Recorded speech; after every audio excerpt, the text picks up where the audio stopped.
Imagine a Porsche 911 that looks familiar from a distance, but the closer you get, the less anything makes sense. The roof is noticeably longer than it should be. There are no rear doors. Yet adults can comfortably sit in the back. The silhouette resembles a 911, but its proportions seem strange, as if someone had stretched the car like a piece of rubber. This is not a custom build created by a private owner, nor is it a modern digital rendering imagined by Porsche fans. It is a real prototype commissioned by Porsche itself in the late 1960s. It was called the B17, and it was created to answer a question that seemed almost impossible to solve. Could you build a true four-seat Porsche 911 without sacrificing the character of the legendary sports car? To find the answer, Porsche did something it had almost never done before. Instead of designing the car entirely in-house, it turned to the most famous Italian design studio of the era, Pininfarina. The result was one of the most extraordinary, and, at the same time, one of the most forgotten prototypes in the company's history. A car that some considered a bold vision of the future, while others called the ugliest Porsche ever built. Even more remarkably, only a single example was ever produced, and unlike most prototypes, it was never destroyed. It survived to the present day, and more than 50 years later, it was offered for sale for the very first time, with an asking price of over $1 million. Its story proves that the road leading to the Panamera began much earlier than most Porsche enthusiasts could ever imagine. The story of the B17 project began when Porsche realized that long-term commercial success required expanding its product range. By the end of the 1960s, the Stuttgart manufacturer offered a remarkably small lineup. The company's sales were built primarily around the Porsche 911, supported by the four-cylinder Porsche 912, a model aimed mainly at the American market. Although the 911 was marketed as a 2+2, its rear seats were, in reality, better suited for luggage than passengers.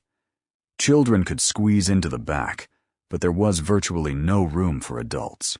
At the same time, sports cars offering genuine seating for 4 people were becoming increasingly popular. A perfect example was the Jaguar E-Type 2+2, which was winning over customers, especially in the United States, who wanted sports car performance combined with greater practicality. Porsche understood that if it wanted to continue growing, it had to reach an entirely new audience, young families and customers who didn't want to give up the thrill of driving a sports car, but needed a vehicle capable of carrying 4 adults in reasonable comfort. The problem was that the classic 911 shape left almost no room for increasing interior space. Porsche's engineers were already busy developing new models and technologies, so in 1969, the company made an unusual decision. The project of creating a genuine 4-seat Porsche was entrusted to an outside design house. The choice fell on Pininfarina, the studio widely regarded at the time as the pinnacle of automotive design, responsible for countless legendary Ferraris, Alfa Romeos, and Peugeots. It was there that the most extraordinary version of the Porsche 911 of the 20th century would be born. To build the prototype, Pininfarina started with a production second series Porsche 911, but it was immediately obvious that the changes would go far beyond simple cosmetic modifications. The most significant alteration was the extension of the wheelbase to 2 meters and 46 centimeters.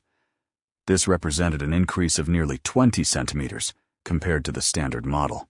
The entire additional section was inserted behind the B-pillar, making it possible to create a completely new rear passenger compartment. For the first time in the history of the Porsche 911, rear passengers could stretch out their legs comfortably instead of sitting sideways or with their knees pressed against their chests. Pininfarina did everything possible to preserve as many of the iconic 911 styling cues as it could. The front of the car remained almost unchanged, as did the fenders and the unmistakable hood line. The greatest challenge was the roof. To provide enough headroom for rear passengers, the designers had to extend the roofline and reshape the signature sloping rear section of the body. It was this single design element that made the B17 look completely different from a traditional Porsche. Instead of the compact, muscular silhouette that enthusiasts knew so well, the car featured an elongated profile with a distinctive raised rear section, a shape that still divides opinion today. Some see it as an elegant compromise, while others believe it completely destroyed one of the most beautiful automotive silhouettes ever created. Whatever your opinion may be, one fact remains undeniable. Pininfarina accepted a challenge that no one had ever attempted before, transforming a design icon into a genuine four-seat automobile required tremendous courage, and the result remains one of the most fascinating styling experiments in Porsche history. Although the Porsche B17 looked unusual from the outside, its interior was intentionally conservative. Pininfarina had no interest in creating a futuristic cockpit or reinventing the dashboard. The front of the cabin was virtually identical to that of a standard Porsche 911. The driver sat behind the familiar cluster of 5 round gauges, gripped the classic Porsche steering wheel, and faced the same logical arrangement of switches found in the production model. The biggest changes were reserved for the rear of the cabin. There, the designers installed 2 full-size seats upholstered in black leather and designed specifically for adult passengers. This was something no Porsche had ever truly offered before. Thanks to the longer wheelbase, rear legroom increased dramatically, while the raised roofline provided much more headroom. In theory, the B17 was meant to become the car that a family of 4 could use for long-distance travel without sacrificing the performance or prestige associated with the Porsche name. Externally, the prototype was finished in an elegant dark blue paint color personally selected by Pininfarina. The rear engine lid carried the Porsche and 911S badges, emphasizing the car's sporting heritage. Another unique feature was a set of specially designed tail lights, created exclusively for this prototype. Overall, the car looked sophisticated, yet unmistakably different from every other Porsche built in Stuttgart. To some, it represented a bold step toward the future. To others, it was a car that had lost the single quality that made the 911 so timeless: its perfect proportions. Those conflicting opinions ensured that the B17 generated intense debate from the very beginning, not only among designers and journalists, but even within Porsche itself. From a technical standpoint, the Porsche B17 was based on the mechanical components of the production Porsche 911S, but stretching the body had a significant impact on the car's overall character. Power came from an air-cooled flat-6 engine mounted behind the rear axle, the signature layout that had defined the 911 since its introduction. The engine drove the rear wheels through a manual transmission, preserving the classic Porsche driving experience. Pininfarina also retained the iconic Fuchs 6x14-inch wheels, fitted with Michelin 185 VR14 tires. The prototype featured a suspension equipped with Boge Hydromat components at the front, Boge shock absorbers at the rear, and 15mm anti-roll bars. On paper, everything appeared promising, but the very first road tests quickly revealed the compromises that came with the longer body. The vehicle's weight increased to approximately 1,135 kilograms, noticeably heavier than a standard Porsche 911. An even greater concern was the weight distribution. Around 39% of the mass rested over the front axle, while a substantial 61% sat over the rear axle, where both the engine and the extended bodywork were concentrated. The result was a significant change in handling characteristics. The car no longer responded with the same agility and immediacy as the classic 911, and its turning circle, measuring approximately 11.7 meters, was considered far too large. For Porsche's engineers, handling had always been the absolute priority, and after only a few test drives, it became obvious that, despite its fascinating concept, the B17 simply failed to meet the company's standards for driving dynamics. The test results left Porsche with very few reasons for optimism. Although Pininfarina had successfully fulfilled the original design brief by creating a true 4-seat Porsche 911, The finished car did not drive the way Stuttgart's engineers expected it to. The additional body length, increased weight, and altered proportions robbed the car of much of its agility and the light, responsive feel that defined every 911. Styling became an equally serious issue. The Italian designers had done everything possible to preserve the iconic profile, but the extended roofline and stretched rear section made the silhouette appear heavier and less harmonious. Many Porsche employees believed the prototype had lost the very quality that made the 911 timeless, its perfectly balanced proportions. Ferry Porsche and the company's leadership ultimately concluded that the project failed to meet Porsche's standards. As a result, the B17 never received approval for series production. For most manufacturers, that would have marked the end of the story, with the prototype quietly scrapped and forgotten. Porsche, however, chose a different path. The car was retained, and for some time, it continued to serve as an internal development vehicle, while engineers carried out additional testing and evaluated possible improvements. Eventually, though, the entire program was shelved. Interestingly, the knowledge gained during the development of the B17 did not go to waste. Soon afterward, Porsche began work on another four-seat prototype known as the C20, also referred to internally as Project 915. This time, the car was designed entirely in-house and represented yet another attempt to answer the same question. Could the legendary Porsche 911 ever become a true family car without losing its identity? Although the project had officially been abandoned, Porsche made the unusual decision not to destroy the only B17 prototype.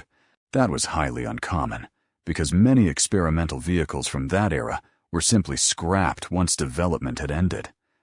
In the case of the B17, however, the story took a completely different turn. In November of 1972, the car was sold for 27,750 German marks to Leopold von Raffae, the owner of one of the largest Porsche dealerships in Hamburg. Raffae had maintained an exceptionally close relationship with the factory for many years and was regarded as one of Porsche's most respected dealers. He was also an enthusiastic Porsche collector, making the unique prototype a perfect addition to his private collection. Thanks to that decision, the B17 escaped the fate of most experimental cars and survived virtually intact. A few years later, however, it underwent an extensive transformation. In 1975, the prototype received a completely new appearance, inspired by the newer Porsche 911 2.4. A front spoiler was added, the fenders were widened, and much broader Fuchs wheels were installed, 7 inches wide at the front and 8 inches wide at the rear. New Dunlop tires replaced the original Michelins, while the taillights were borrowed from the updated production 911. Every chrome trim piece was replaced with black detailing, matching the styling trends of the mid-1970s. The most significant upgrade, however, was hidden beneath the rear deck lid.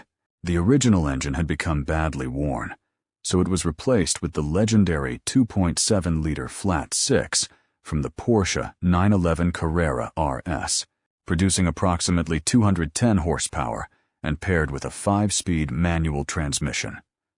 As a result, the one and only B17 became considerably faster and far more capable than it had been when it first left Pininfarina's workshop.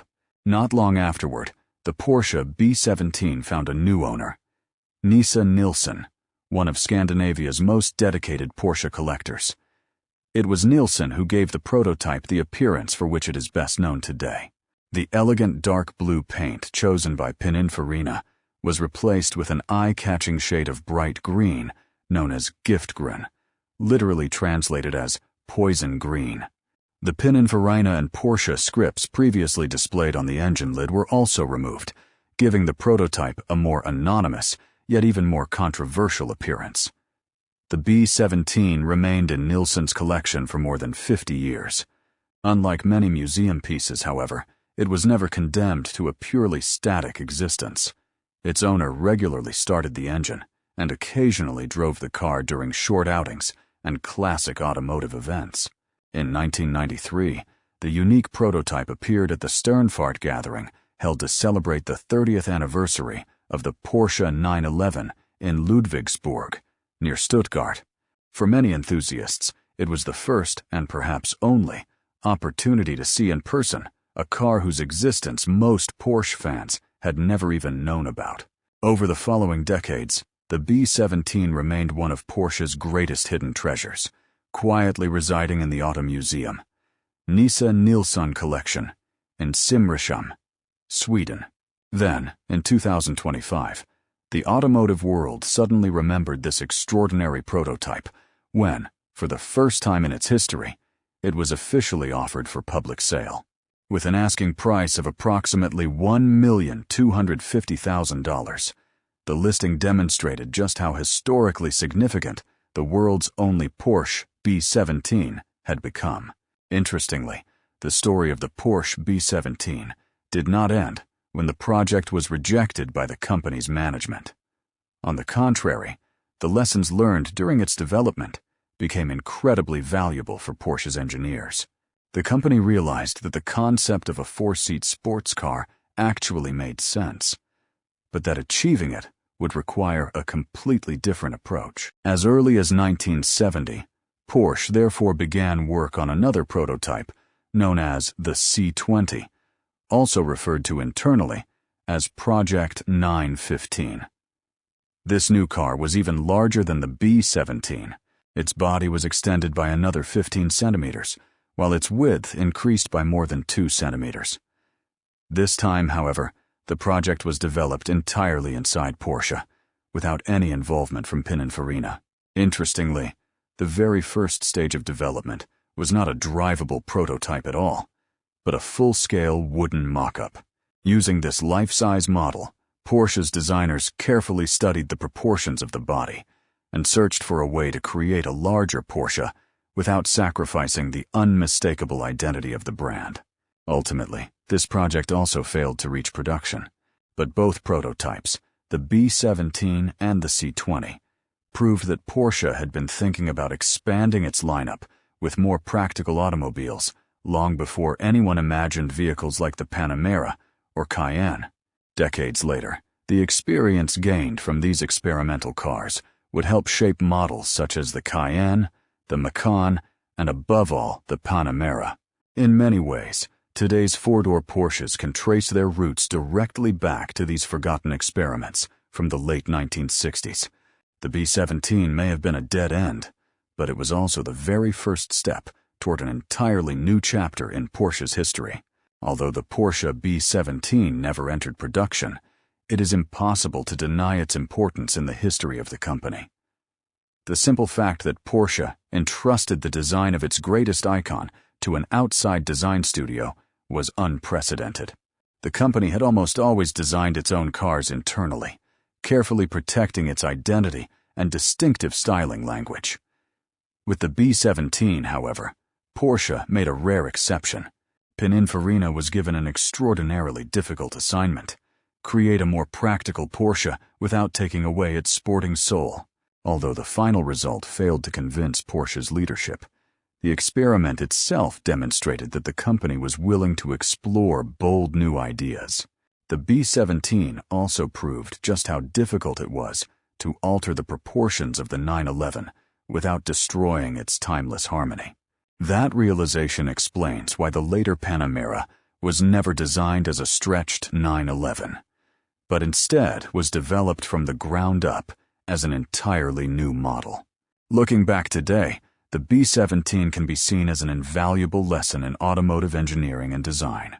It revealed the limitations of the classic rear-engine architecture and taught Porsche's engineers that creating a practical family sports car would require a completely different platform. Ironically, a project that was officially considered unsuccessful ended up playing a significant role in Porsche's evolution. It did not create a new production model, but it helped the company understand which ideas were worth pursuing and which compromises should never be repeated. That is why the B17 is far more than just an obscure curiosity. It remains one of the most important experimental vehicles in the entire history of Porsche. How many Porsche B17 prototypes were ever built? The answer is remarkably simple. Just one. It was the only prototype ever constructed by Pininfarina for Porsche, and no second example or pre-production series was ever produced. That uniqueness is exactly what makes the B17 one of the rarest Porsches of the 20th century. Most prototypes from that era were eventually scrapped, dismantled for parts, or rebuilt into later experimental vehicles. The B17 was far more fortunate. Thanks to its sale to a private collector, it survived for decades virtually intact and remains the only surviving witness to one of the boldest experiments in Porsche's history. Interestingly, the car is no longer exactly as it appeared in 1969. Throughout its lifetime, it received the more powerful Carrera RS 2.7 engine, updated body components, and the striking bright green paint that completely transformed its appearance. Collectors, however, do not see these changes as diminishing its historical significance. Quite the opposite. They represent the different chapters in the life of this extraordinary prototype. As a result, the B17 is not merely a frozen museum exhibit, but a car that was genuinely driven, developed, and cared for by successive owners. Today, it remains the world's only example of what a true four-seat Porsche 911 might have looked like had Porsche's management made a different decision in the late 1960s. That alone makes its collector value virtually impossible to compare with any production Porsche ever built. So how much is the Porsche B17 worth today? Until recently, answering that question was nearly impossible because the car had remained in the same private collection for more than half a century and had never been publicly offered for sale. That changed in 2025 when the unique prototype appeared on Hemmings. Its asking price was approximately $1,250,000, immediately attracting worldwide attention from collectors. Contrary to what some might think, the figure was far from unrealistic. After all, this is the only surviving factory-commissioned Porsche prototype designed by Pininfarina. Two names that individually rank among the greatest legends in automotive history, and that came together only once. It is difficult to imagine another car with a comparable pedigree. The value of the B17 lies not only in its uniqueness, but also in its place within Porsche's story. It represents the very first full-size four-seat 911 prototype and marks the beginning of the company's decades-long search for a more practical sports car. For collectors, stories like that often matter far more than horsepower or production numbers. If the B17 were to cross the block at one of the world's most prestigious collector car auctions and attract the attention of several wealthy Porsche enthusiasts, its final selling price could easily climb well beyond its original asking price. In the world of one-of-one prototypes, value is rarely determined by price guides. Instead, it is driven by emotion and by the willingness of collectors to compete for something that can never be replaced by another example. So why is the Porsche B17 considered an automotive icon when it never entered production and spent most of its life almost completely forgotten? Above all, because it demonstrates Porsche's willingness to take risks at a time when the company was still building its legendary reputation. Today, it seems perfectly natural that Porsche produces SUV, luxury sedans, and family-oriented vehicles. But in the late 1960s, such an idea would have seemed almost unimaginable to many Porsche enthusiasts. The B17 proves that even back then, Porsche's leadership was already thinking about the future and understood that the 911 alone would not be enough to guarantee the company's long-term growth. The car also became a unique example of collaboration between two automotive giants, Germany's Porsche and Italy's Pininfarina. Such a partnership happened only once, making the B17 the only Porsche 911 ever designed by the legendary Italian styling house. It also stands as proof that even projects considered failures can leave a lasting mark on automotive history. Although the prototype failed to impress Porsche's engineers and never received approval for production, the knowledge gained during its development influenced future engineering experiments and shaped the company's thinking about later models. Today, the B17 reminds us that automotive progress is not built solely on success stories. Sometimes the projects that never reach the showroom floor are just as important because they teach manufacturers which paths are worth following and which mistakes should never be repeated. That is precisely why the one and only B17 occupies such a unique place in Porsche's history.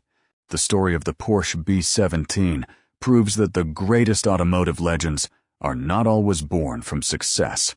Sometimes the projects that never make it into production become just as important because they leave behind invaluable experience and permanently change the way a company thinks about its future. That is exactly what happened with this remarkable prototype.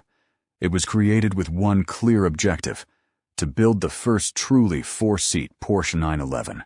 Porsche entrusted that mission to Pininfarina, one of the most celebrated automotive design studios in the world, which dared to alter the proportions of a car that was already becoming an icon of the automotive industry. The result was controversial. The prototype failed to satisfy Porsche's expectations in terms of both handling and styling, and it never entered series production. Yet it cannot honestly be called a failure. Thanks to the B17, Porsche realized that the future of the company would require entirely new engineering solutions rather than simply stretching existing models. In the decades that followed, this knowledge eventually led to vehicles such as the Cayenne, the Macan, and the Panamera, models that now account for a significant portion of Porsche's global sales and have played a crucial role in securing the company's financial success. Only a single Porsche B17 was ever built, and it has survived for more than half a century, remaining one of the most extraordinary prototypes in the company's history. Today, it is not only an exceptionally valuable collector's car, worth well over $1 million, but also a symbol of bold engineering, courageous design, and a reminder that even the most conservative manufacturers must occasionally dare to experiment. The Porsche B17 did not change the world the way the Porsche 911 did, but it changed the way Porsche looked at its own future. And that is exactly why it deserves a place among the most important automotive icons of the 20th century.